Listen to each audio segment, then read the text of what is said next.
Gandang mga Pilipinas into the world, around the world. Mamay tatay, mga tikuya, lola, tikuya, boys hanggang tito tita, magandang umaga sa inyo lahat. Ating panahon ngayon dito sa Dipolog ay talaga ulan at sama ang panahon, kaya alam na natin pag ganitong panahon, pag tayo pumunta, magdala tayo ng payo, sombrero, raincoat, kahit ano-ano yan, basta di tayo mapinsala at mabasa sa ulan.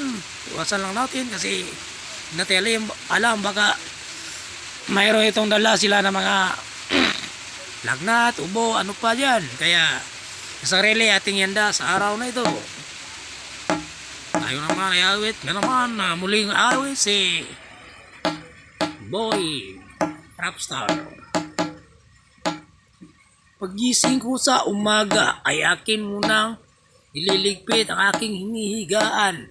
Kung makita ko ang kalat dyan sa silid ay inaayos ko muna ito para mukhang malinis pag ako ang umalis. Dito sa bahay magliligpit, magsasaing at mag-aano ng mga almusal o makain para mayroon malang makain sila na nandito. Kaya ngayon ako ay nagliligpit at nalilinis muna bago ako lumabas sa bahay. Hindi katulad ng iba dyang mga kabataan sa pagising inuuna maglaro sa cellphone, lumabas sa bahay, pumunta sa barkada. Uy, hindi na uso yan ngayon, 2025 na tayo.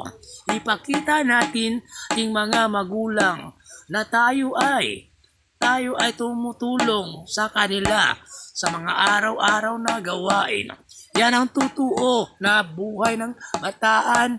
Kaya wag natin hayaan ating sarili tayo'y maging tamad. Kasi pag tamad tayo ngayon, hanggang sa ating pagtanda, tamad pa rin tayo yan. Yan ang natutuo at nadadala sa lahat. Kaya ganito ang gawin pagising ng umaga. Pariya sa akin na ililigpit, maglilinis, magsasaing para matuwa naman kahit kunti ang ating mga magulang, ating kamag-anak, o ating mga tiyin at iyayin at iba pa dyan. Yan ang totoo.